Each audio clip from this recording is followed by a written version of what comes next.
Live mula dito sa Brigada TV Studio, General Santos City. Ako si Hannah Perez. Samahan niyo ako sa loob ng 30 minuto sa programang magbibigay serbisyo para sa mga kabrigada nating nangangailangan. Mga kwento ng kabayanihan, pagkakaisa, pagtutulungan at pagmamahal ang ibabahagi ng iba't ibang brigada stations mula Luzon, Visayas at Mindanao. Ito ang Brigadahan, One Tahanan.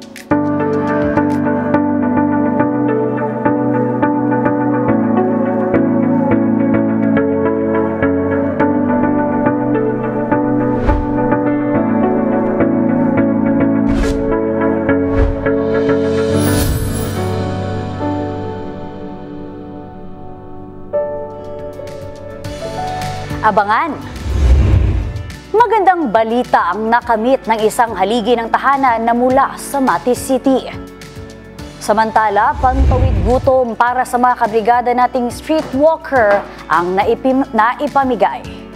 At End Stunting No advocacy para sa mga bata ay patuloy pa ring isinasagawa. Sa isang tahanan, ang ama ang siyang madalas na nagtataguyod ng pamilya. Siya ang nagsisilbing haligi at pinagmumula ng lakas ng kanyang asawa at mga anak. Subalit may mga pagkakataong ang ama ang siyang unang sumusuko sa pagsubok.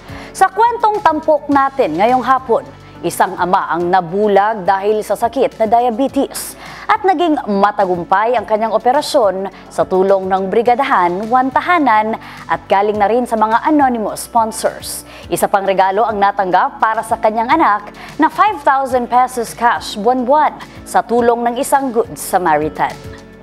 Ano ang gagawin mo kung magising ka isang araw na hindi na makakita?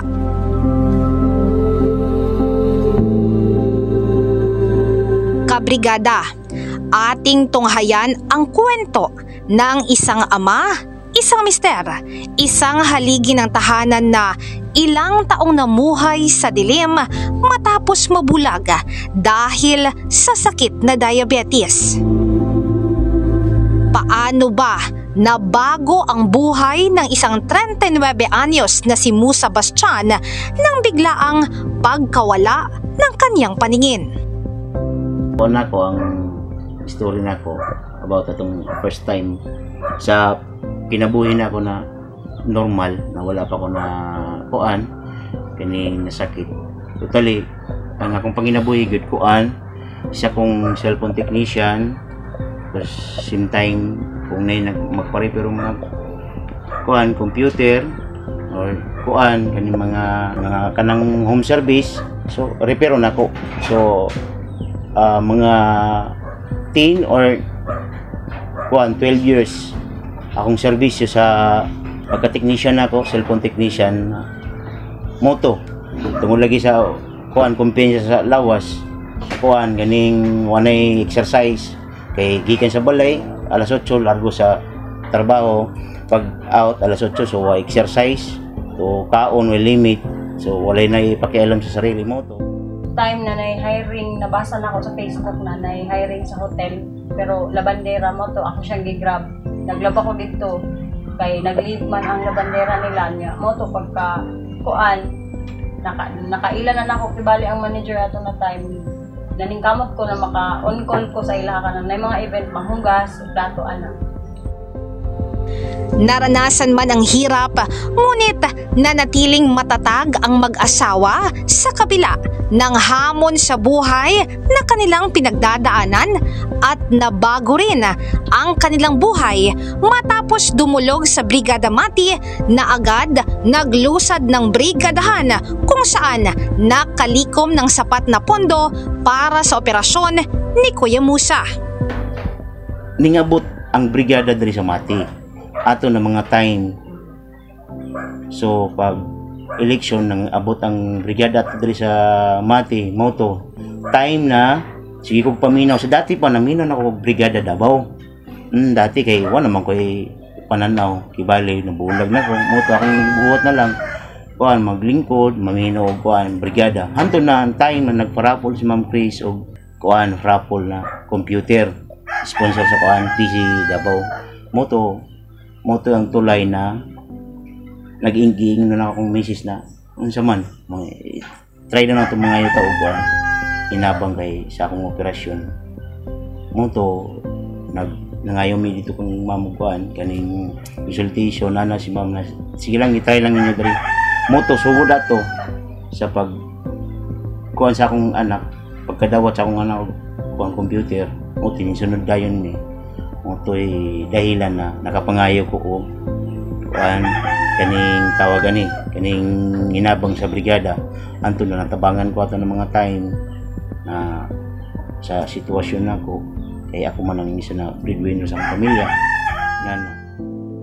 Maliban sa matagumpay na operasyon ng kanyang dalawang mata, naging instrumento din ang brigada upang matulungan ang kanyang 13 anyos na anak na maging scholar sa tulong ng hindi nagpakilalang sponsor kung saan buwan-buwan itong makakatanggap ng 5,000 pisong cash para sa kanyang pag-aaral.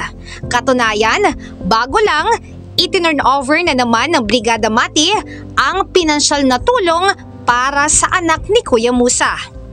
Taos-pusong pasasalamat ang ipinaabot ni Kuya Musa at ng kanyang buong pamilya sa lahat ng tumulong sa kanyang operasyon dahil sa ilang taong namuhay sa dilim, muling nagisnan ng kanyang mga mata ang liwanag na inaasam-asam niya. Ito si Brigada Chris Domingo Mariano in the heart of changing lives.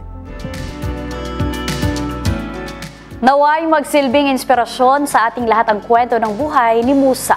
Pati na ang pinagdadaanan ng kanyang pamilya ng subuki ng tadhana ang katatagan ng kanilang ama. Maraming salamat sa lahat ng bumubuo ng Brigada team natin sa Mati City. Samantala, our family is our driving force. Sila ang dahilan kung bakit tayo bumabangon para magbanat ng buto. At sila rin ang dahilan kung bakit mas gusto na lang nating manatili sa bahay para buong araw natin silang makasama. Sa ating pagpapatuloy mula dito sa General Santos City, Prosti, Call Girl, kalapating mababa ang lipad. Ilan lamang ito sa mga bansag sa mga babaeng binabayaran kapalit ng kanilang katawan. Mga babaeng tagabigay ng panandaliang aliw na tinitingnang mababa ng lipunan. Mga ebang minamata na walang halaga dahil sa sinasabing ang kanilang dangal at pagkatao ay natutumbasan ng pera. Kung paano natin nakausap ang iilan sa kanila at kung paano nabigyan ng konting tulong, narito, panoorin nating lahat. Tigay, pag nabuntisan ko. Pero asa ka nag-duty sa una? Diri Japon. Diri gapon.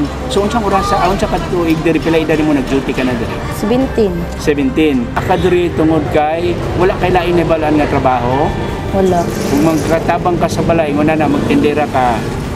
Yan ni sir, kay para ibuhat ang birth sa kong anak. Ay, sinasabi nilang kung may pagkakataon, aalis sila sa ganitong trabaho, pero mailap sa mga gaya nila ang sinasabing disenteng trabaho. Sila din ang dalawa lang sa hinatiran ng grocery pack ng 89.5 Brigada News FM Jensen sa pangunguna ng station manager na Sir Ernie Gabunada.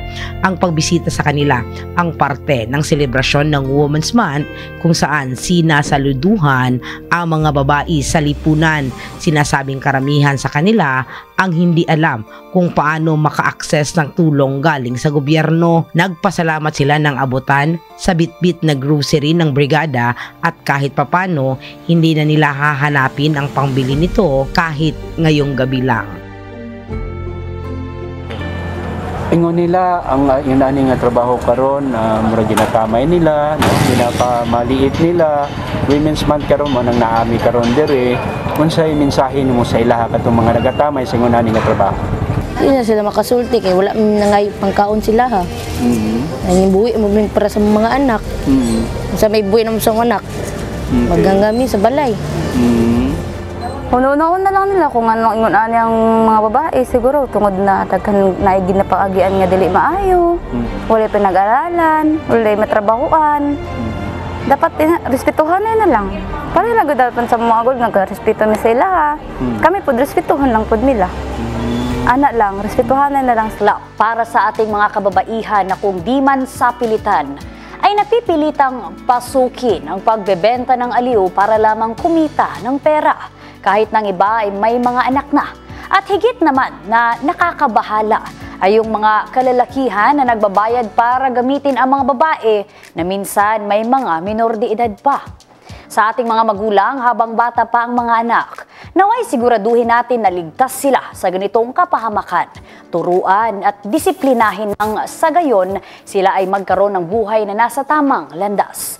Natunghayan natin ang kwento ng isa sa mga streetwalkers natin na pilit na lumalaban para sa pamilya kahit paman kota na sila sa lahat ng panghuhusga sa mundong wala namang perpekto. Gayunpaman ay nagpapasalamat pa rin tayo sa mga tumulong sa kanila at sa kanyang mga kasamahan. Sa ating pagbabalik, isang kwento pa ang ating masisilayan na punong-puno ng inspirasyon at pag-asa. Huwag po kayong aalis dahil magbabalik pa ang Brigadahan 1 Tahanan.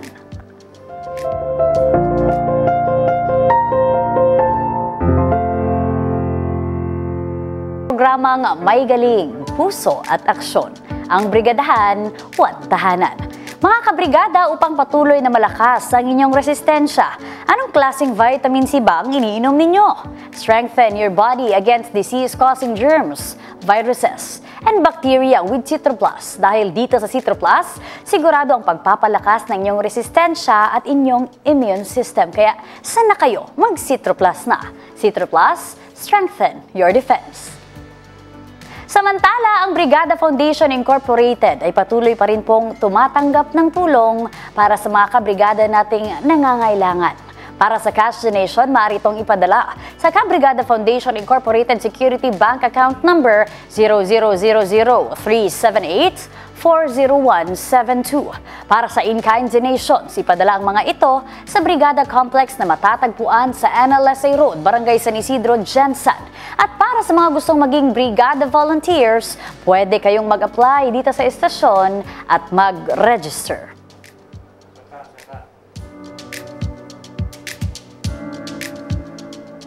At syempre, patuloy pa rin ang advokasya ng Brigada, kung saan pinalaganap natin ang End Stunting Now program para mabigyan ng munting tulong ang mga magulang para maiwasang maging stunted ang anak. Isa mula sa 3 batang 5 taong gulang pababa o katumbas ng 3.8 million na individual ang stunted sa bansa. Ayon sa World Bank, sa loob ng 30 taon ay patuloy na nilalabanan ng Pilipinas ang kaso ng malnutrisyon matapos itong matukoy na top 5 sa East Asia and Pacific region dahil sa highest stunting prevalence. Kakulangan sa protein, energy, malnutrition, vitamin A deficiency, iron deficiency anemia, at iodine deficiency disorder ang 4 na pangunahing kadahilanan kaya nagiging stunted ang bata. Dahil dito, patuloy na gumagawa ng hakbang ang brigada upang malabanan ang stunting.